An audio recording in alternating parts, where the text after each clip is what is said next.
morning. Many people love that poem, My Country by Dorothy McKellar, particularly the stanza we all know. I love a sunburned country, a land of sweeping plains, of rugged mountain ranges, of droughts and flooding rains.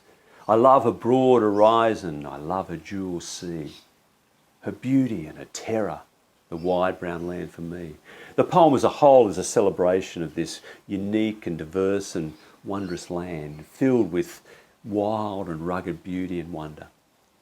And we managed to see something of this diversity, the rainforests and Kakadu with all its diversity and wonder, and wildlife, crocodiles and so on. The rugged cliff faces of the Kimberley, the wildflowers down the west coast, the beaches that surround the white sand and crystal clear blue waters, the bright blue sky and the light, the red centre and heart with the rocks that rise up out of the desert floor, Uluru, Katajuta and other things.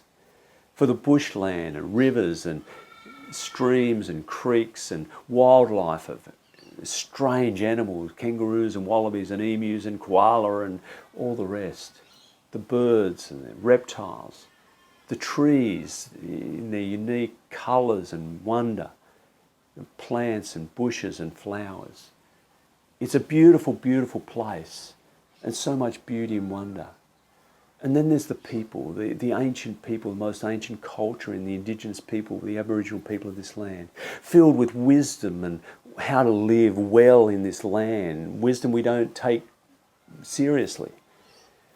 People of spirit and life and history that we don't necessarily recognise well.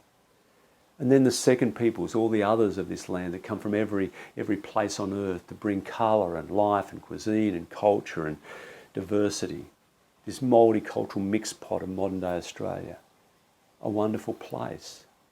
But where there is much light to celebrate, much joy and wonder, where the light is brightest, the shadows are darkest. And there are deep and dark shadows across our land, and any flick through of a news feed or listen to a news bulletin will reveal some of the brokenness within our life. In our national anthem, we've replaced the line young and free with one and free. But we're not one. Any listening to a newscast will reveal the inner tensions and conflicts within our nation, racial prejudice and racial tension, violence and conflict between people who have different views or different power or different turf, or the gang warfares that erupt in violence from time to time, or the hidden pandemic of domestic violence within homes, women and children in particular, living in fear of life and living in pain and suffering, and the persecution and oppression and violence of the men in their lives, husbands and partners and fathers who are supposed to love them, and for the many deaths that result from this jealousy of domestic violence and the violence of it. The failure to listen to the voices in Australia, the different voices, the little voices, the marginalised and those who are pushed to the edges.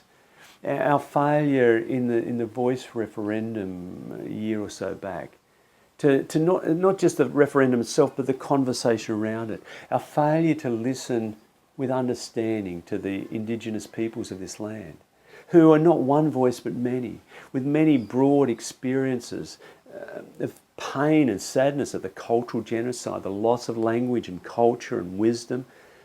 Those who are struggling to maintain that culture and wisdom and to bring that wisdom to bear on the life of Australia. The many who have suffered as a stolen generation, who have lost family and feel caught in this lost place, this void between what is and what could be and who they are. We fail to listen and understand and respond well. There are many other voices who are discriminated and marginalised and pushed to the edges. We fail to hear. And that's a failure of a society that's not quite mature. Whenever the difficult and hard conversations rise up, there are those who want to squash them down with this patriotism and yeah, they want to hush the conversation, bringing out that horrible phrase, that crass phrase, un-Australian, to stop any negative conversation. It's not easy. There are many people who are struggling with impoverishment. As the mega wealthy, those at the top get wealthier and wealthier and wealthier, and CEOs are raking in multi-million-dollar packages. Many of their workers that bring in the money feel themselves going backwards, some on basic wages, struggling to feed family and house them and provide medical care and education and the things that people need. Inflation and the cost of living are rampant, as is the crisis of affordable housing. Housing for people to live in. Young people starting out want to buy a home, but they're pushed out of the market by those who have much more money and in growing their investment portfolio. And then the rents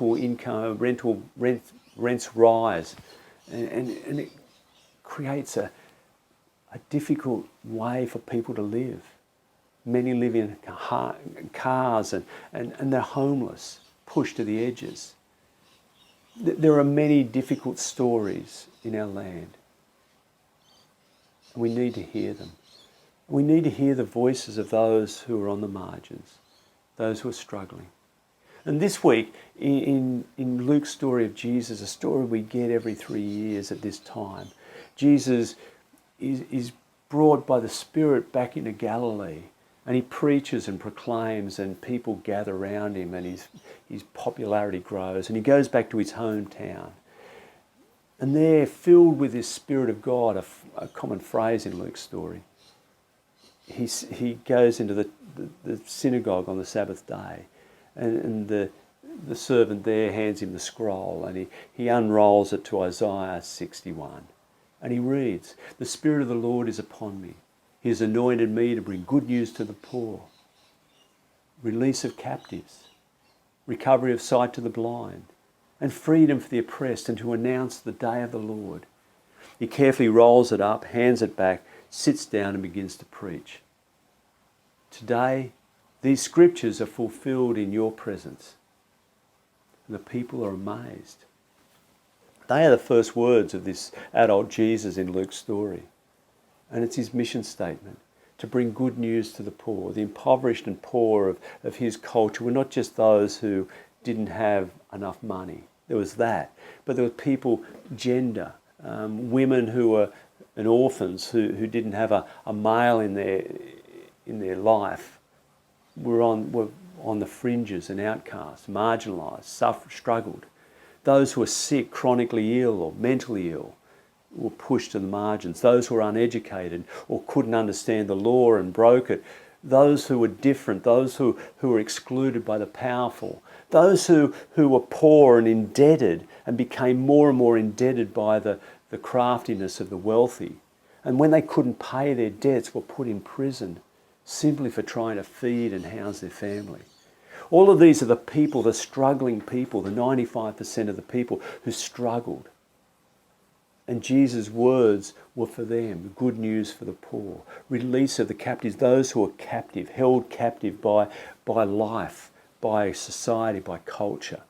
Jesus would bring release. And he did in his life. He brought release through welcoming those who are outcast and on the margins back into the life of community, offering forgiveness and this blessing of God that they are children of God and belonged, and that God loved them, and welcomed them into the community, this new community that he was creating, the renewing in the world. A community where people would share what they have. Those who had too much shared with those who had not enough. And together they welcomed and cared for each other. They brought the gifts that each could bring to benefit one another and the world around them. And they lived in love for the world and the people, and welcoming people into this place of life and hope. So the sick and the mentally ill and the marginalised were brought in and cared for. That's what it was about. And this is a beautiful message, I think, for Australia today. For those who are hurting, those who are lost and grieving, those who are lonely and afraid, those who are captive by money and wealth and trying to rise up the ladder, whether it's the corporate ladder or the keeping up with everyone else that's climbing more and more, accumulating more and more, whose greed overwhelms their need, and who aren't happy, who are seeking happiness but never find it. To liberate people from the captivity to addictions, not just the addictions of drugs and alcohol and gambling and so on, but the addictions to accumulating money, addictions to power and control, addictions to work, addictions to all sorts of things. The compulsions that drive us and alienate us from one another. We live in a land where there's a pandemic of anxiety and depression and suicide.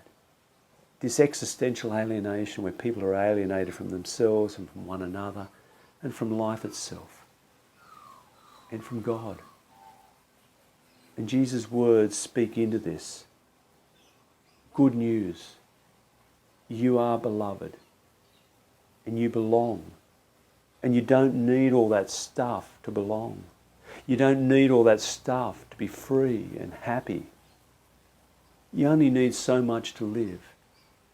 And if you share, the burden will be lighter. And if you're part of this community, there'll always be enough. And you'll find life. You'll find hope. And together we'll build a community, a nation, a world of peace and life and hope for all people.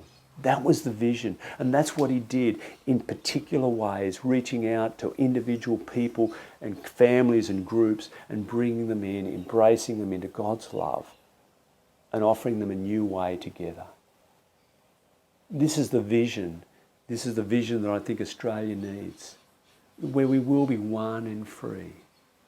We will be together. We will listen to each other's wisdom, learn and grow in love.